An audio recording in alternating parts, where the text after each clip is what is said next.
Ya,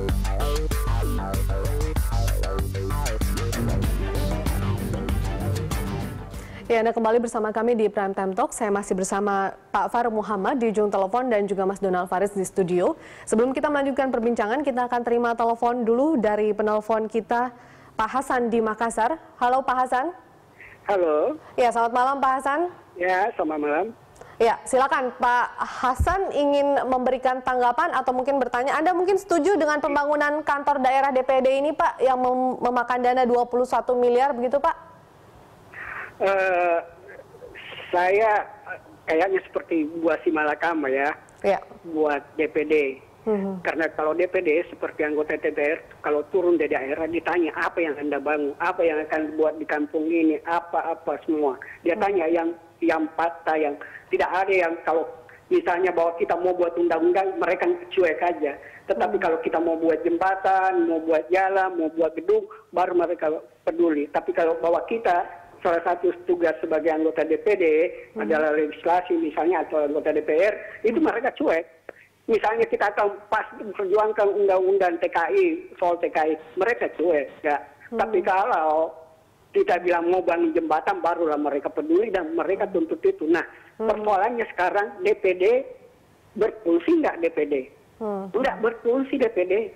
Nggak pernah didengar, cuma rapat-rapat melulu. Apa yang untuk itu makanya dibangun kantor kan Pak di sana, jadi bisa lebih dekat dengan masyarakat di daerah begitu Pak kalau dibangun kantor? Enggak. Faktanya di daerah yang ngisi kantor yang pernah Pak Aksa disuruh saya tahu persis, Pak Aksa buat kantor perwakilan daerah. Iya orangnya begitu-begitu aja, nggak ada juga yang ke daerah, nggak ada apa, sama dengan staf ahli di DPR lah, staf khusus di DPR, stafnya Pak misalnya.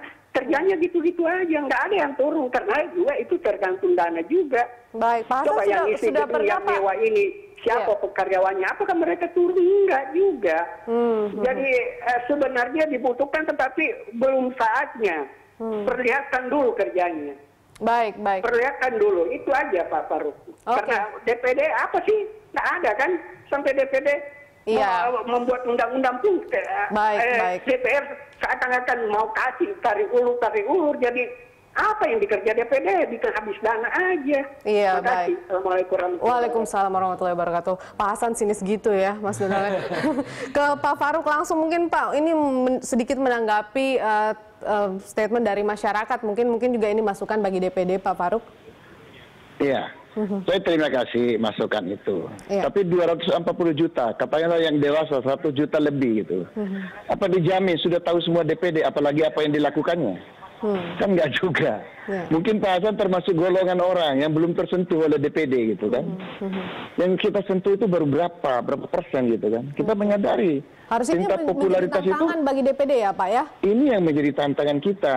Jadi kalau bicara kinerjanya, Pak, kami itu begini. Saya merasa sangat iri ketika namanya undang-undang desa. Saya orang yang paling ngotot memperjuangkan bagaimana itu. Sampai rumusan-rumusan di sana itu adalah apa yang kami sepakati.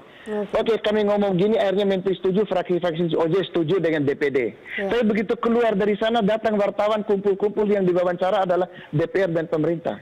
Saya kadang-kadang, loh saya sudah punya konsesi begini macam, nggak pernah laku dianukan. Ya bicara undang-undang Pemda, coba banyak saya ngotot. Beberapa hal yang saya nggak puas dengan undang-undang Pemda sekarang. Tapi apakah ini bisa dikomunikasikan semua kepada seluruh rakyat Indonesia? Ini adalah bagian dari ketantangan yang harus kami hadapi. Baik. Gitu. Pak Farouk, saya ke Mas Donald. Mas Donald mungkin kalau sedikit menanggapi, tadi juga dari penyampaian Pak Farouk bahwa mungkin sebenarnya DPD ini selama ini juga bekerja dan mendengarkan aspirasi masyarakat, berupaya menyampaikan itu ke DPR. Hanya memang terlihat adalah DPR yang seolah-olah bekerja dengan baik meskipun itu juga tidak dirasakan realisasi di masyarakat. Begitu. Bagaimana tanggapan Anda? Ya, problem kita memang kalau merunut kepada konstitusi, kita memang 2 kamar. Tapi soft bicameral. Kewenangan antara DPR dan DPD itu punya gap yang luar biasa besarnya. Itu pun baru ditambah dengan putusan MK. Kalau tidak ditambah dengan putusan MK 2013 kemarin, belum akan semakin tenggelam lah DPD RI. Artinya pembangunan kantor daerah DPD ini effortless menurut Anda? Nah, saya mau bilang begini Pak Farouk. Kalau boleh izinkan kami mengusulkan bahwa sebaiknya lakukan survei dulu kepada publik. Survei ke publik itu mempertanyakan keinginan publik. Yang mau ditanya adalah apa benar publik menginginkan gedung DPD itu sendiri. Nah, kalau publik berdasarkan hasil survei itu sebagian besar memang butuh gedung DPD untuk bisa bertemu dengan anggota DPD, mengkomunikasikan gagasan-gagasan mereka, usulan-usulan mereka, maka kemudian warga akan mendukung tentunya wacana pembangunan gedung DPD. Nah, kita selanjutnya akan berdebat berapa besarnya, di mana tempatnya, megah atau tidak, biasa-biasa atau sebenarnya. Tapi penting Pak Farouk kiranya ditanya dulu kepada masyarakat luas melalui berbagai macam tools, misalkan saja survei. Apakah masyarakat benar-benar butuh gedung DPD? Kalau ditanya ke anggota DPD, pasti sebagian besar akan menjawab, iya, butuh. Tetapi ditanya kepada publik, jangan-jangan kebutuhan itu tidak dekat dengan identik dengan kebutuhan publik juga. Nah, kalau kemudian kebutuhan DPD itu tidak dekat atau identik dengan kebutuhan publik, maka akan muncul kekecewaan, gap. Padahal kalau kita tangkap apa yang disampaikan oleh penelpon dari Makassar tadi, DPD ini masih menjadi harapan loh bagi pengimbang DPR. Kalau kita bicara DPD itu coba diletakkan menjadi sebuah hope, tetapi kalau DPR orang sudah muak sebenarnya. Dana aspirasi. Artinya mereka masih punya harapan untuk DPD. Kalau DPR orang udah capek, mau dikritik seberapapun orang nggak mendengar. Nah, DPD ini diletakkan sebagai harapan penyeimbang, gagasan-gagasan yang objektif tanpa terkontaminasi oleh logika partai politik, logika elit yang punya kepentingan dalam setiap agenda. Nah, penting kira-kira didekatkan gitu. Butuh nggak kira-kira warga gedung DPD sehingga dibangun, gitu logikanya. Pak Farouk, apakah pembangunan kantor daerah DPD di sejumlah provinsi ini diyakini oleh DPD adalah yang paling dibutuhkan oleh masyarakat, begitu Pak Farouk? Begini, menjawab diyakini itu pertama, memang yang paling bagus sekali tadi idealnya seperti Mas Donald bilang kan, tanya rakyat. Sekarang kalau kita melakukan survei, kita tanya rakyat, jangan bicara kantor, DPD itu binatang apa katanya. Dia belum tahu. Jadi dalam kondisi bangsa Indonesia yang masih rendah lah SDM-nya sekarang, ya itu kita belum bisa.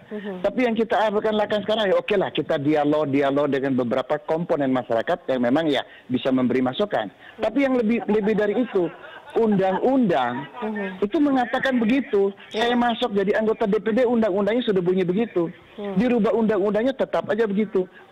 Memang di dalam sistem ketatanegaraan itu kan ada dua. Tidak selalu harus datang dari bawah, tapi datang dari pemikiran-pemikiran yang ideal yang dari atas. Dengan belajar dari beberapa negara lain. Negara lain ternyata memang membentuk. Ada kantor senator di negara-negara bagian di Amerika. Saya 5 tahun di Amerika. Jadi mari kita unikan saja. Satu, fokuskan kepada kita ikut kontrol, jangan sampai terjadi kemewahan, jangan sampai infungsional ya. Kemudian dari kedua, nanti melewati sebuah tender atau seperti apa sih Pak pembangunan gedung atau kantor daerah DPD ini Pak? Tender dia kita tekan betul saya kepada saya. Nah, misalnya sekarang saya kebetulan pada waktu mau melaksanakan ini, saya ketika sudah keputusan pimpinan diajukan kepada saya, terus saya pelajari, dia siapa yang akhirnya saya kembalikan kepada PURT kan peneliti urusan rumah tangga. Lakukan pengawasan terhadap ini. Anggota harus melakukan pengawasan. Nah, itu mulai melakukan pengawasan. Nah, kita harapkan karena dia berkomunikasi dengan rakyat tempat itu, ya dia akan mendengarkan, ya kan. Jadi kemarin pun di Jogja oleh Sri Sultan itu ditekankan kembali jangan sampai ada yang catat sedikit pun. Jadi harus diberikan contoh DPD ini. Nah, silakan sekali lagi soal mewah dan itu soal yang relatif itu menjadi bagian, silakan kasih masukan. Saya sangat senang sekali. Tapi ya namanya kantor daerah ya begitu adanya. Bangsa Indonesia pun masih kondisi seperti itu. Kalau sewa-sewa kantor tuh dianggap ini instansi pemerintah atau apa nih? Kurang gitu ya Pak ya? Ya, jadi wibawanya itu kan, jadi wibawa. Saya membangun PT IKA loh dengan moto berwibawa dan dibanggakan. Kan nggak bisa kadang-kadang ya supaya kita tidak feodal terus lah. Baik, saya ke Mas Donald lagi. Mas Donald, memang sebenarnya juga kultur kita di dalam negeri ini yang Ya, kalau kata Pak Faruk tadi sampai ada masyarakat yang bertanya DPD itu apa gitu. Artinya masyarakat juga belum mengenal DPD itu sendiri. Ini karena masyarakatnya, pendidikannya, atau memang karena belum merasakan kerja dari DPD itu sendiri begitu? Ya, memang diakui apa yang disampaikan oleh Pak Faruk tadi. Masih banyak publik yang belum tahu dengan apa itu DPD. Apalagi kalau kita bicara turunannya, fungsi, kewenangan, letak dan segala macam. Itu akan jadi persoalan. Tapi memang kendalanya memang banyak hal ya. Soal bagaimana fungsi, bagaimana kemudian inisiasi untuk melakukan gagasan-gagasan lain yang lebih menarik kira-kira, dan packaging isunya itu sehingga bisa di quote and quote dimakan oleh publik. Jadi saya misalnya begini, bayangkan kalau DPR yang lagi ribut dana aspirasi 20 miliar untuk setiap anggota DPR RI, tiba-tiba DPD mengeluarkan statement bahwa tidak butuh dana 20 miliar karena itu akan memboroskan anggaran negara segala macam. Walaupun memang itu akan terjadi perang antara DPD dan DPR karena merasa tersinggung dengan statement itu, tetapi itu mengambil hati publik loh. Mengambil hati publik. Sekarang kalau kita tanya, kepada siapa kita akan curhat publik 20 miliar mau digelontorkan untuk setiap anggota DPR RI dengan nilai 11 triliun rupiah.